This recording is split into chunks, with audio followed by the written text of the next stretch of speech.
இன்னைக்கும் ஜெயிப்பாங்களா Tamil Thalaivas? Jaipur Pink Panthers versus Tamil Thalaivas match இன்னைக்கு கிட்டத்தட்ட 5 நாளுக்கு அப்புறம் நடக்குது. இன்னைக்கு மேட்ச்ல நம்ம தமிழ் தலைவாஸ் கண்டிப்பா ஜெயிச்சே ஆகணுன்ற ஒரு கட்டாயத்தில் தான் இருக்காங்க. ஏன்னா ரொம்ப நம்ம தோல்வியை சந்திச்சிட்டோம், ஒன்றும் முடியல. எனக்கு தெரிஞ்சு இந்த 5 நாள் கேப்ல கண்டிப்பா அவங்க ரீக்ரூப் பண்ணி நல்லா பேசி விளையாடுறதுக்கு ஒரு நல்ல வாய்ப்புகள் நிறையவே இருக்குன்னு தான் சொன்னோம்.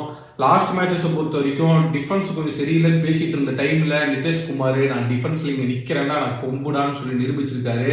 லெஃப்ட் சைட் கார்னர் மட்டும் பார்த்தா போதுமா? ஒரு சந்தோஷமான செய்தி. சாகர் ராத்தே இந்த டைம் ரைட் சைட் கார்னர்ல ஆடுவாரு அப்படின்னு சொல்லி எதிர்பார்க்கப்படுது. ஆனா அதுல ஒரு சோகமும் இருக்கு. நம்ம ஊர் பையனான அருளந்த பாபு இன்னைக்கு மேட்ச் ஆட முடியாது. ஏன்னா சாகர் ராத்தே அந்த இடத்துல இருக்கிறதுனால ஆட முடியாதுன்னு நினைக்கிறேன். நம்ம டீமோட டிஃபென்ஸ் அலி சமாதி அப்புறம் நிதின் தன்கர், இவங்க 2 பேர் தான் அந்த டீம்ல ஒரு ஸ்டார் ரைடரா இருந்திருக்காங்க. ஸ்டார் ரைடர்னு பாத்தீங்கன்னா நிதின் தன்கர், ரெண்டாவது பாத்தீங்கன்னா அலி சமாதி. இவங்க 2 பேர்த்தையும் நம்ம டிஃபென்ஸ் தாக்கு பிடிச்சிட்டாங்க அப்படின்னா கண்டிப்பா நம்ம ரைடிங் சைட்ல இருந்து நரேந்திர கண்டோலாவும் அர்ஜுன் தேஸ்வால் ஸ்டார் ரைடர் அப்புறம் கேப்டன் 2 பேரும் சேர்ந்து பிரிச்சு எடுப்பாங்கன்னு சொல்லி நம்பப்படுது.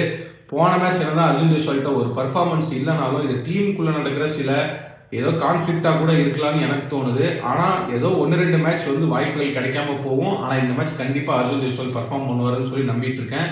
இன்னைக்கு மேட்ச் ஜெயிப்பாங்களா மாட்டாங்களா அப்படின்னு சொல்லி நீங்க கீழே கமெண்ட்ல சொல்லுங்க. இந்த வீடியோ பிடிச்சிருந்தா லைக் பண்ணி நம்ம சேனல் ஃபாலோ பண்ணி வச்சுக்கோங்க. டாடா, பாய் பாய். அடுத்த வீடியோ போலாம்.